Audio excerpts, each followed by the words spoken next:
fifth grade students and teachers at Harrison Intermediate. This is Mrs. McEnroe coming to you live from Wiley with some experts in persuasion. Today we will be watching an interview conducted by college students Sally Schmidt and Amanda McEnroe and high school students Colt Kernan, Joe McDermott, Katie Barnes, and Tahir Khan. Listen in as they talk about how to choose a topic and how to back it up with 3 supporting reasons.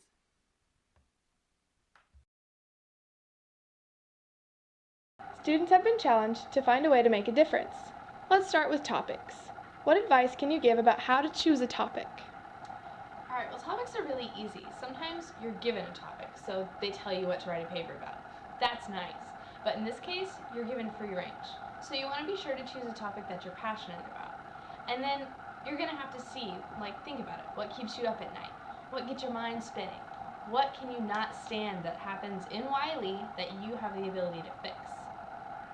And after you find something that you're passionate about, you have to make sure that it's researchable. So you might want to list 1 or 2 things that you're really passionate about to be sure you can find enough evidence and enough research to back up what you think. Let's take a look at Katie Barnes as she gives us something she's really passionate about. What are you here sandwich? I'm Katie and this is my sandwich. So, how did you choose your sandwich? So, I was in Target and I picked the cheapest cheese. It's a game. You play with someone else. I picked the cheapest cheese there was. If you want a closer look, it was like $1 or maybe like $2. And then I picked the cheapest turkey. Hey, you want to play this game with me? So you had like three different things that supported why you chose to eat that sandwich? Here we go. 1, because it cost. 2, I picked turkey because it's the best meat out of ham and. And how is it the best meat out of ham and salami? It tastes better and it's better for the soul. Those aren't really. It's a proven fact. Okay. Number 3, I chose Dutch bread because it's wheat and wheat is healthier than white. Okay. And how do you know that? Do you have any sources? Yeah, I've got it. Okay, so you needed sources to prove that. Awesome. And I also chose the brand because it was the cheapest brand. And Mama's got the same money. Whoa, I know, right? So what were your supporting reasons to get that turkey or to get that sandwich?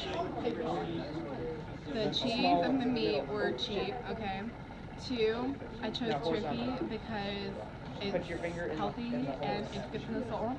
And 3, Like, you see the little wheat because increment it's in my healthier thumb. than white. Am I right? I'm not being racist. Alright, so you're doing your next. Well, and there you go. And that's just an example of your 3 supporting facts and reasons why you should do something. So wait, your example of how to choose a topic was a turkey sandwich. Well, not exactly. Another factor of what kind of topic you need to choose means it has to be able to make a difference. So yeah, it's great that Katie has 3 reasons that she chose that particular turkey sandwich and that cheese and that bread. That's great. But in the grand scheme of things, it doesn't make a ripple effect for other people, and it doesn't really better the world. So a better idea of a topic would be pollution. And we have 3 supporting reasons that are pretty easy. We can see that pollution is a factor in cities like Los Angeles and Beijing, China, where constituents have large amounts of lung cancer in proportion to what their total population is. And then we can see, second point, the amount of skin cancer caused in Sydney, Australia. It's caused by pollution that's released into the air that is deteriorating the ozone layer right above Sydney. So the sun rays come in at a higher intensity, creating large amounts of skin cancer. And then third, 91% of the planet's oxygen comes from the ocean.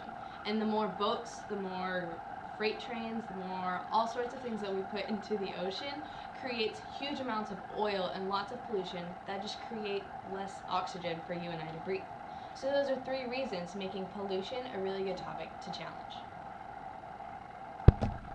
How do you verify if the reasons you're trying to prove are even valid?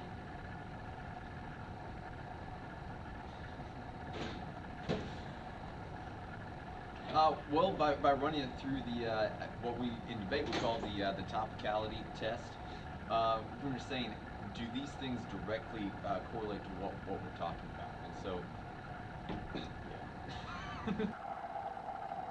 yeah. Okay, hold up. Can you explain a topicality test? Right.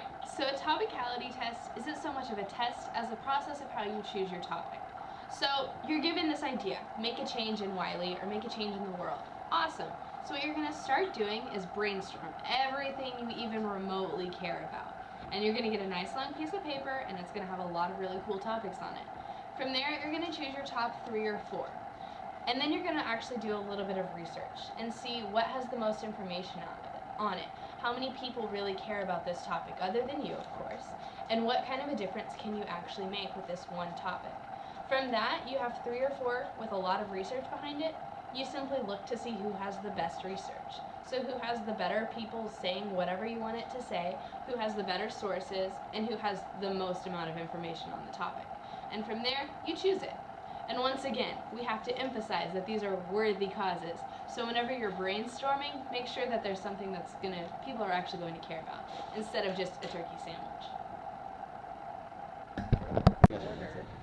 Okay, so why do you need supporting reasons to back up what you're trying to say? Well, as high school students, we've learned a lot, but we still don't have a lot of real world experience. And so it's very important to go to other sources and figure out what people who do have that high level experience have said in order to quote them and verify that what we're saying is correct. Yeah, because as high school students, we don't have a lot of expertise in subjects as other professionals, such as professors and scientists may have. So we need their credentials to help build up our claims. Okay, so how do you go about choosing sources that you're going to use? I say that you need to choose sources that are the most credible. Like if you go onto a site that's probably like a .com and it's not really like a really good source, then you need to go somewhere like .org and .edu. So how do you verify whether or not your sources are valid sources? Academic and government agency websites will be valid sources for your evidence. Okay, so let's talk sources. What would you recommend? Okay, well, you have a myriad of different sources that you can have and that are of access to you, from the internet to books. Now let's talk about the internet. Now a .com site, meaning www.insert whatever name here.com, means someone paid to have that information put online. So anything they want can be put on there. So they're not always as reputable as you would think. Now .edu sites are from educational institutions, and they have to be fact-checked and they have to actually have research to back up what they're putting online. So they're a lot more reputable. So whenever you are looking at a website, if it's a .com, you should probably not necessarily trust it. But if it's a .edu, it's a pretty good site to use. Now, let's talk about Wikipedia. I know everyone uses it because it's so easy to do, but you can't use Wikipedia because once again, anyone can go in there and edit and put whatever they want online. Furthermore, you have to cite any source that you take, and if you cite Wikipedia, Mrs. McEnroe or any of your teachers are just going to laugh at you because Wikipedia is not a reputable site. Now, back to sourcing. Sourcing is so essential. You're going to have to do it from now on. So you might as well do it now while your teachers are a little bit lenient on you than be in high school or college and mess up and get charged with plagiarism. So use .nets, not .coms, and cite all of your sources, whether it's from the internet, from a book, from an article, even if it's your mom who said something. Well, actually, you probably want to fact check her. They're not always totally accurate. How do you go about finding a source and then using it to support your ideas? Well, research is about 90% just reading and reading through a lot of stuff that is probably not going to help you. And then you'll find that 1 or 2 lines that really just ties into exactly what you're trying to do. And so you have to be patient with it. You have to be meticulous. But eventually, when you find that little excerpt of a longer source, it'll really build up your point. And a lot of time, you get your reasoning from the evidence that you find. You don't always start off with, okay, these are the 3 things that I want to talk about. A lot of times you start by looking for your evidence and then filling out the reasoning with that. And as you're reading that evidence, you can say, this could be a point, this could be a point, this could be a point, and you'll end up with a lot more than 3, but then you can examine what you have and pick the 3 best that go together. You also need to put in your own words, because if you plagiarize, it's a federal crime. Yeah, Plagiarism. plagiarism. You can be fined, you can go to jail. Okay. Please don't plagiarize. So from what I'm hearing, are you saying 3 is a good amount of sources or supporting ideas? Like, how many would you say is a good idea? 3 to 4. Yeah. You don't want anything less than 3, but like nothing more than like 4. And why that number? Why 3 to 4? Well, if you have 2, then those 2 can easily be shut down, so you want someone to be able to fall back on, and then 3 is like 3 things that like can hold your case together, and then 4 is kind of like, I guess, the maximum, because you don't want to like go on and on and on about your points, because that makes it really hard for like the reader to remember and understand and like kind of input all the information that you have. You kind of need to fine tune to your specific case and see what fits best for you. Okay. Let's think of some other things. What general advice do you have when trying to come up with, a thesis or anything like that? Plan your points first, and then go from there. It's one of those things where practice makes perfect. The more you do it, the better you get at it. So you can just make up theses in your free time. Well, and like what Katie said, I wouldn't try to write a thesis before you really started doing research, because like what we talked about before, when you're doing that research and you're pulling out all these possible points, and then you can decide on the 3 or 4 strongest ones, you're going to put those 3 or 4 strongest ones into your thesis statement.